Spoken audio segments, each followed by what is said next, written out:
Hey, what's up? This is Matt Harvey from Left to Die, and you're watching CMS TV.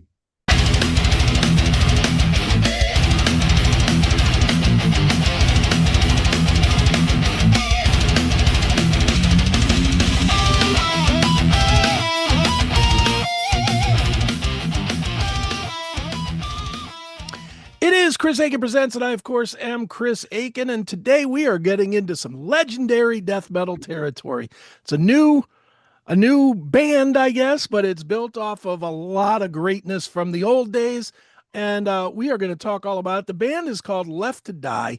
The new release, which came out just today as we record this, Initia Mortis, and here to talk all about it is the main man, the guitarist. It is Matt Harvey. Matt, how are you, man?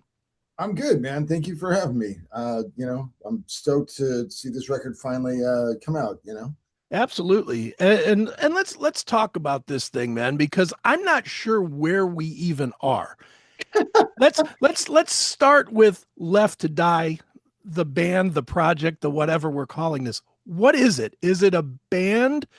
Is it a project? Was it a project that has become a band? I mean, where are we at? I mean, you know, uh, I've played in several different bands or whatever, and I feel like they all feel like air quotes real bands. Sure.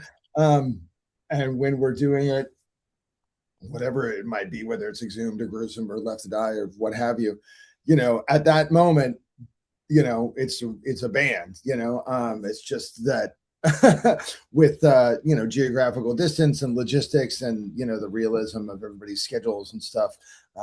It's not like the old days where being in a band was like being in a gang and it was Right. just you and three other dudes that hung out constantly or whatever. So it's a band, but it is still kind of a weird area that we inhabit because we basically are kind of a tribute band, but we have members from the original band that we're doing the tribute to. So is it a tribute? Is it a revival? I don't know, man. It's a fucking death metal band. That's all I got. Right on. Makes sense. I mean, I would love to see, just as a personal fan of death metal in general, and certainly all of you guys as bands and history and leprosy and spiritual healing and all these incredible, like the most incredible death metal records releases. I would love to see what you guys come up with that's not based on the old stuff, that's based on solely new ideas. Is there any of that stuff even being talked about, or are we way too early for that? Well, we've been playing together for a few years now, and really it started just as a live thing, like, hey, we'll go out and we'll play Leprosy, front to back, or whatever. I don't know if we ever did it in order, but whatever. Right. Um, and I think, and this might just be a little bit selfish on my part. I guess because, certainly Rick and Terry, you look at their discographies and, there's Leprosy. Yeah, right.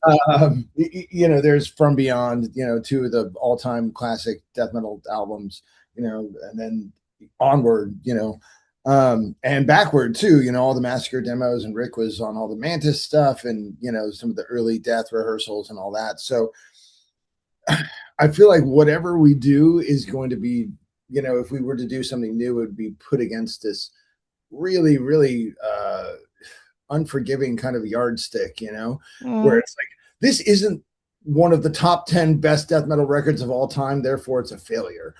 right, right, sure. And especially because, I'm in the guitarist vocalist position, where ostensibly, Chuck would be. Obviously Chuck is no longer with us. Selfishly, I feel like I have the most to suffer under that sort of Sure. comparison.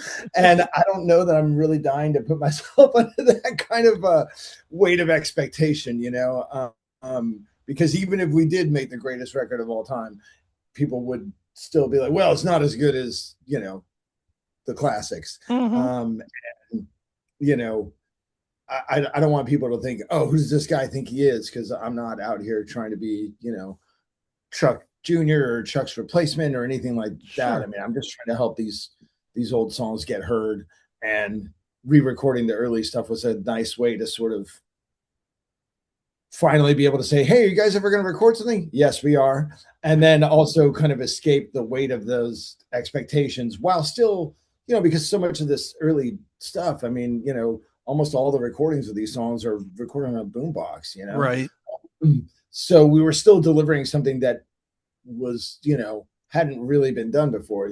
These songs hadn't been properly recorded, or they've been covered, but like they hadn't been properly recorded with Rick, who is, one of the original guys. So Sure. we're kind of skirting that line, although, the response to the record has been really good. So who knows if we're going to write anything or not? I don't know. We don't have any, there's never been any kind of master plan with this band. It's just sort of like, we just, Right. what we do when we can do it and we have a great time, and, it's about it. Right on. I was going to ask you about the Chuck thing, and I know you're probably getting an awful lot of it. I won't give you the standard. Is there pressure? Because Yes. whatever. Short answer, yes. Yeah, I was going to say there. How could there not be? That's the same as Zakk Wylde stepping in with Dimebag. As great as Zakk is well known to be, he gets beat up every single night. Oh, you don't sound like Dimebag at all. And it's not fair to him. It's not fair to you because you're not Chuck. Right. Well, all you can do is play the songs the best way that you know how, and try to honor the spirit of it. And the way I look at it is, my mission's always been the same in this band, which is just to help Terry and Rick play these songs that they're associated with and that they worked on back in the day, and to help them do it in the best way that we're able to. And hopefully, especially when we're playing live, the ideal goal would be that people kind of just don't really notice me, or they don't think about that it's me. They're just enjoying hearing the songs, So that's, there's pressure. Right, I hear you. Well, let's dig into these songs for a minute, Matt, just because, like you said here, these came from boombox tapes, and from what I read in the press, which I'll take that for whatever that's worth, but what I read in the press, most of these tapes were really, really degraded, like to the point of not necessarily being the easiest to decipher. How much of this did you guys have to reinvent or reinterpret versus what was on the tapes that was good enough to use or to mimic, I guess? Well, it's like, I mean, I don't want to, toot my own horn too much or whatever, but there's a few things that I'm pretty good at, and I have a pretty good ear. I've always learned by ear and played by ear, and that's how I, figured out all the death stuff back in the day, was just sitting there with my tape and so I think, a lot of it, and I was also pretty familiar with the songs, and it was also nice because when I was working up demos, I have my own studio or whatever, so it's much easier for me to work up demos than to have Rick or Terry or whatever do it. I had Rick as a backstop, and sometimes he's like, I don't fucking remember, dude, this was 40 years ago, that sounds right. And sometimes he's like, actually, no, that's not it. And I'd be like, really? Then I go back and I'd be like, God damn it, he's fucking right. Fuck. Right. So it was a combination of just learning by ear and playing, and then kind of comparing notes or whatever when we needed to, and I mean, the other thing that we have going for us is, all these songs were written by teenagers, so they're not the most technically complex. It's not like, I'm figuring out, something from individual thought patterns or whatever. Right. Sure. So really, once you got, most of these songs only have like 2, maybe 3 riffs, maybe 4 tops, so once you got 1 or 2, like, you're pretty much there. Right. So, I think we were as faithful as possible, and the lyrics, I think, were the bigger challenge, trying to decipher those, because not only are they recorded on a boombox, and then I'm probably listening to a 5th generation bootleg that I got 30 years ago, or somebody else put on YouTube or whatever. It's like they're also being growled. So you're like, well, I don't know. It's something.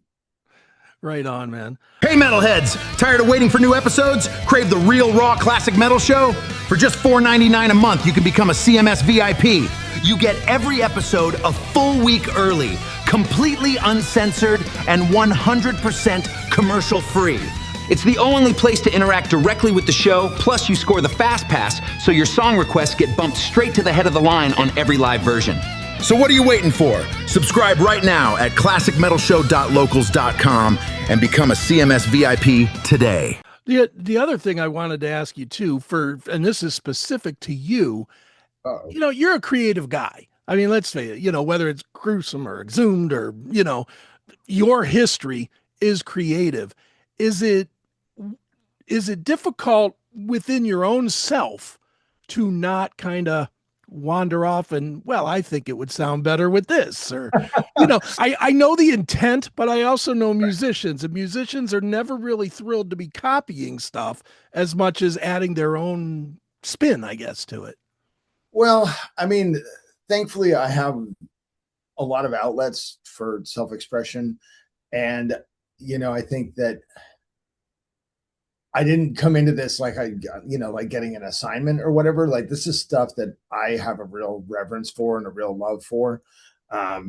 Before we even, before gruesome or whatever, death was a huge deal to me. And I would not want to, I wouldn't want to interfere with it. That said, there are multiple recordings of a bunch of these songs, and they're all different because they're being played by fucking 15-year-olds, Right. So sometimes the riff goes 8 times. Sometimes it goes 11 times. Sometimes it goes 6, Right. And so we kind of had to make these decisions, like, what did they probably mean here? And also, like, with Witch of Hell, they're like, why did they play the chorus riff twice at the end, but they don't sing on the chorus? And I was like, I think we can just safely assume that we could put another chorus on there. I can sing another chorus, and Sure. we won't be changing the intent of the song. And like Zombie, the instrumental, there's versions that are longer with lyrics. Okay. And I was like, I think this version that is instrumental serves the purposes of the record we want to make. So it's more, editorial would be a stretch. It's more like, I guess what do they call it now? Curating or whatever, Sure. It's more like curating the different versions of the songs and trying to be like, hey, this one is slightly like this one's slightly like that. I think the middle here is where we want to be. And, trying to keep the intent, without, but also, these are songs written by teenagers with 2 or 3 riffs. So let's not overthink it and right. to, call Cthulhu or Orion or something. It's right. bashing out some songs, so we have to trust our instincts a bit, Sure. Did Rick and Terry step in any on this and say, yeah, we probably would have fleshed this part out here had we been working on it for a record? Oh yeah. And having that editorial backstop is really helpful, because if we were going too far, or, like, no, that's not what this is supposed to be, kind of thing, we would be getting checked immediately. Right. And I think we're all on the same page. I think, it's funny because when it's your own stuff, you kind of just like, whatever, like people talk to me about like, oh, when you guys play X song from the first Exhumed record, you guys do this different. I'm like, yeah, because that was stupid what we did back then. They're like, yeah, that's my favorite album. Like, what? And I'm like, I don't care. So some of this stuff, I think Rick probably would have been like, I think you go ahead and change it. I don't care. Like, what does it matter? This is just some stuff I did when I was in high school. Right. But to me, it's like, no, this is like the beginning of death metal. This is really important. This 3-chord riff is really, really important that you wrote without an amp, sitting on Chuck's bed, like after school. Like, that's really like this really important stuff. So it's a good mix of, objectivity and also reverence or respect, Sure. Now, when you started working on what became the album, was it with the goal of recording an album, or was it more of, we just want to see where this goes, and then it became a thought to really do it?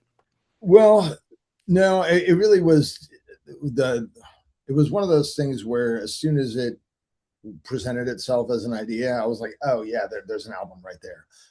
I was actually doing press for the last Gruesome record for Silent Echoes, obviously talking about death, as is my lot in life now.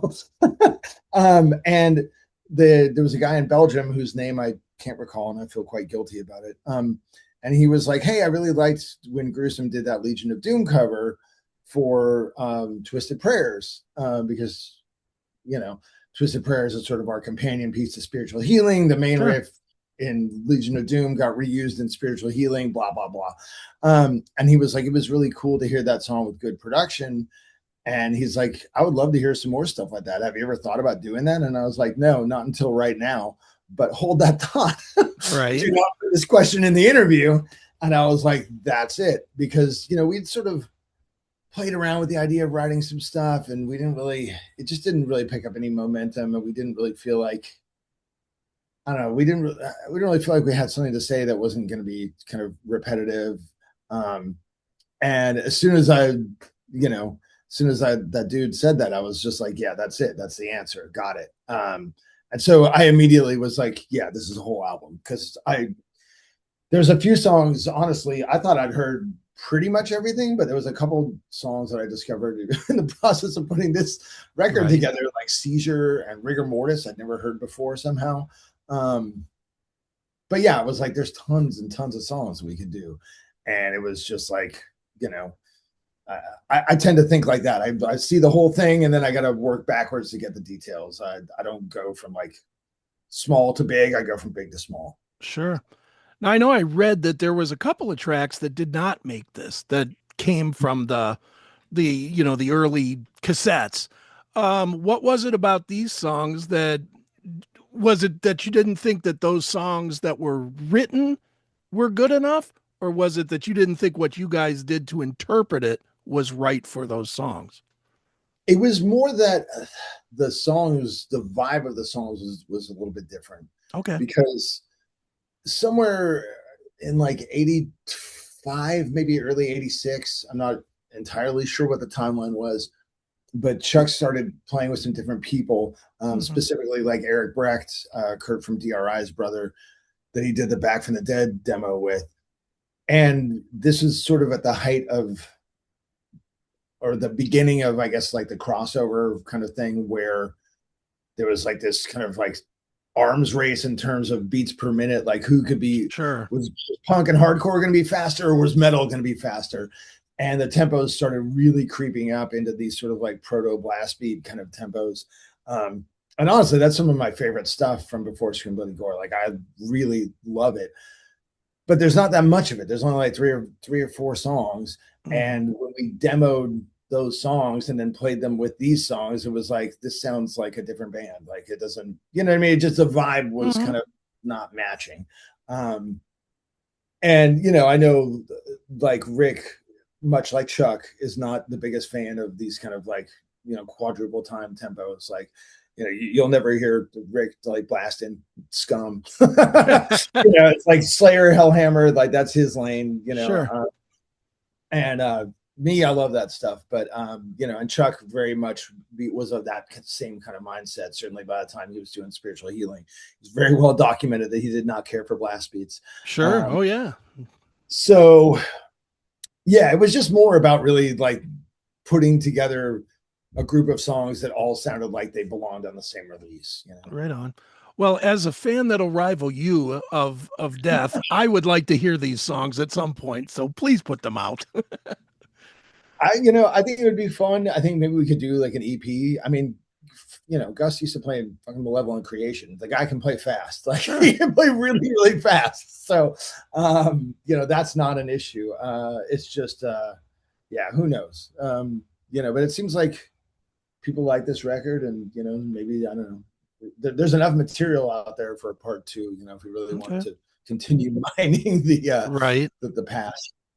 What would it take to get that? Is there a sales number to hit, or is there just a level of popularity that you'd like to see, or an invite to Wacken, or what would lead you to do it again? I mean, I just think if it felt like it was going to be a fun thing, like really, like. Well, the reason I ask you, hold on, the reason I'm asking you is because you're the guy under pressure. You're the guy that has to live up. You have to live up to a spirit that nobody's going to live up to. And Right. that makes it very, I understand doing it once. You guys are all bros and the music came out really, really well. Well, But now thanks. you go to that second level and it's like, all right, now how much hell am I going to take? Right. You see what I mean? Yeah, I mean, but we don't really, we've never had any kind of plan. We've never had like a a manager or a strategy or whatever, aside from just playing the songs and playing the songs the old school way, Mhm. because we're old guys. We still, I was sending like our technical writer and stuff to some festivals that we're doing in Europe in a couple of weeks. One of the emails was like, "Is this right?" And I was like, "What do you mean?" They're like, "That's it." I was like, "Yeah, it's just 3 amps, a drum kit, and we have triggers, and we have one microphone." Right. Oh, And wow. he's like, "Just a pedal board?" I was like, "Yep, that's it." He's like, "Yeah, that's it."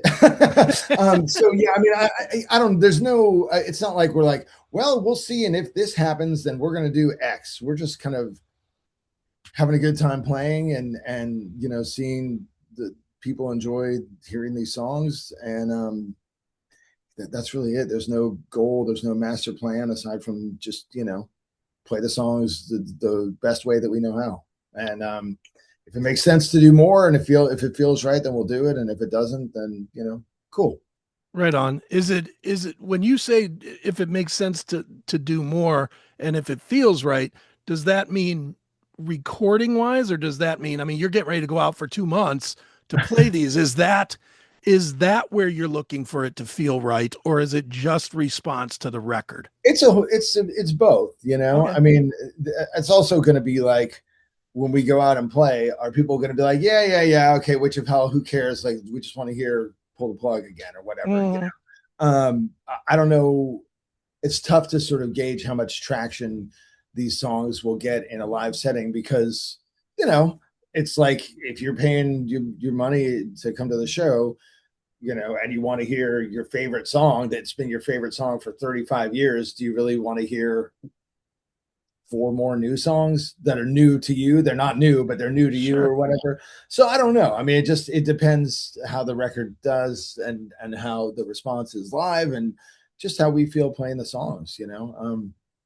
And yeah, I mean, we're very happy that the record's out, and I think it's just premature to think too much about the future aside from the next set of shows. Right on. Well, speaking of those shows, like I said, you go out on tour, what, next week, I think is when you play the first festival that the what, Yeah, Rockstead or Rocksteady. whatever. Yeah, it's Yeah. right at the end of the month. So yeah.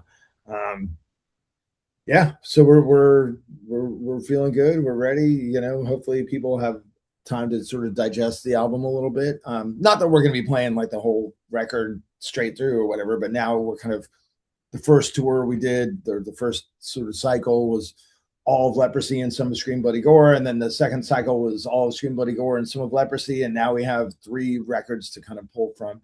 So you're still going to hear a whole bunch of your favorite songs, and then Right you'll on. also hear some of these, and hopefully they'll become some of your favorite songs too. Who knows? Right on. Well, if anybody listens to it, as a Death fan, I'll say it straight out. Anybody listens to this will put it right in their catalog. It just fits. It fits perfectly with listening to the Death stuff, the classic stuff. Awesome. Yeah, yeah. Clearly, you're not going to go from individual thought patterns straight to this. So, Yeah, yeah. No, exactly. this is very you know 1980s, smoking cigarettes after school, renting sleazy videotapes, and stealing your parents' beer, kind of death metal. The kind we all grew up on. That's the way, man. Right on, man. Well, dude, here on this show, we tell everybody if you're going to stream it, go ahead, stream it a couple of times. That's fine. But buy something. Buy anything, a vinyl, a hat, a shirt, an MP3, something so that the band gets some support instead of that 1/10 of a nickel that you'll get after 10 million plays from Spotify. Where's the best place that we tell people to go to buy something from you guys? We have our own web store, which you can find through the link on our Instagram profile, and Okay. we link it on Facebook and stuff as well. Um, It's funny. I guess this band skews a little bit older because it's sort of like there's like a Facebook generation and an Instagram generation, and then like the TikTok and everything, which is the generation I'm too old to interface with. Right.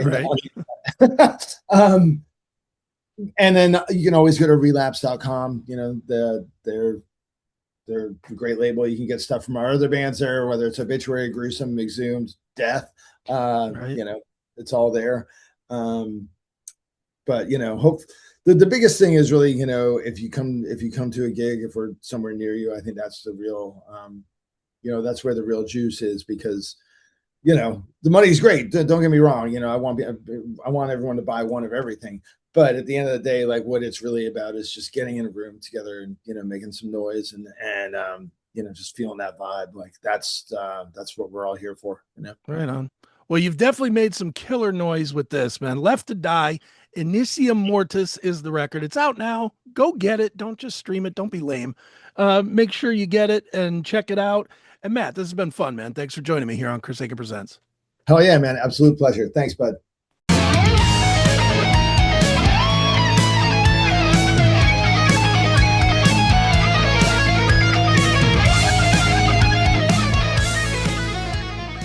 Want to watch the classic metal show on your big screen instead of your phone or computer? Now you can with the Rumble app. The Rumble app is available on most smart TVs and streaming devices. Just download the app, open it, and search for Classic Metal Show. You'll instantly get access to all the latest episodes on demand. Plus, catch the entire live broadcast every Saturday night and watch exclusive live-streamed events as they happen. Download the Rumble app today, search for Classic Metal Show, and subscribe now. The Classic Metal Show. Metal. Talk. Streaming live and on demand.